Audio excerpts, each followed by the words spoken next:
ஓகேங்க சார். இப்போ வந்து மனிதர்கள் வந்து வெகு அளவுல வந்து இந்த இயற்கைய வந்து அழிக்கிறதா வந்து சொல்றாங்க. ஸோ உங்களுடைய பார்வையில வந்து மனிதர்களால் வந்து இந்த இயற்கைய வந்து அழிக்க முடியுங்களா? மனிதர்களால் இயற்கையை அழிக்க முடியுமா அப்படின்னா, பார்வைக்கு அழிக்கிற மாதிரி தெரியும். ஏன் அப்படின்னா, அழிக்கிறது தானே அவங்களுக்கு தெரியுது. ஆம், அதன் அடிப்படை அதுக்கு அப்புறமேல வந்து ஆம், ஆக்கும் சக்தியை வந்து அந்த இடத்துல அவங்க பார்க்குறது இல்லையே.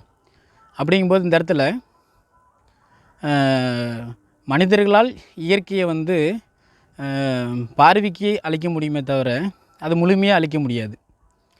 ஏன் அப்படின்னா, இங்கே முழுக்க முழுக்க இயற்கையாலேயே சூழப்பட்டிருக்கு.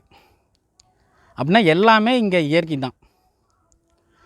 அதில் வந்து செயற்கை எப்படி வருது அப்படின்னா, அந்த இயற்கையிலிருந்து ஒரு விஷயத்தை எடுத்து இவங்களுடைய அறிவு கொண்டு செயல்படுத்துறதுனால அது செயற்கைன்னு சொல்கிறோம். அப்படின்னா முழுக்க முழுக்க இங்கே வந்து இயற்கை தான் இருக்குது. அப்படின்னா இயற்கையை முழுக்க முழுக்க இவங்களால் அழிக்க முடியாது. ஒரு பார்வைக்கு அழிக்கிற மாதிரி தெரியும். அழித்தாலும் இன்னொரு பக்கம் அந்த இடத்துல உருவாகிக்கும். அழிக்க அழிக்க இன்னொரு பக்கம் உருவாகிட்டு இருக்கும் அப்படிங்கிறது தான் இந்த இடத்துல விஷயம். முழுக்க முழுக்க மனிதர்களால் இயற்கையை அழிக்க முடியாது அப்படிங்கிறது தான். அது இல்லாமல் இயற்கையிலேயே எல்லா விதமான தன்மையும் இருக்குது. அதாவது எண்ணற்ற சத்துக்கள், அதாவது வேதியியல், தனிமங்கள், இது மாதிரி விஷயங்கள் எக்கச்சக்கமாக இருக்குது.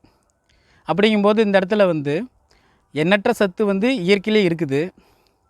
அந்த எண்ணற்ற சத்தை வந்து மனிதர்கள் வந்து அறிஞ்சு அவங்க உடலுக்கு தகுந்த மாதிரி பயன்படுத்தினா அதுவே வந்து அவங்க உடலை வந்து பாதுகாக்கும்.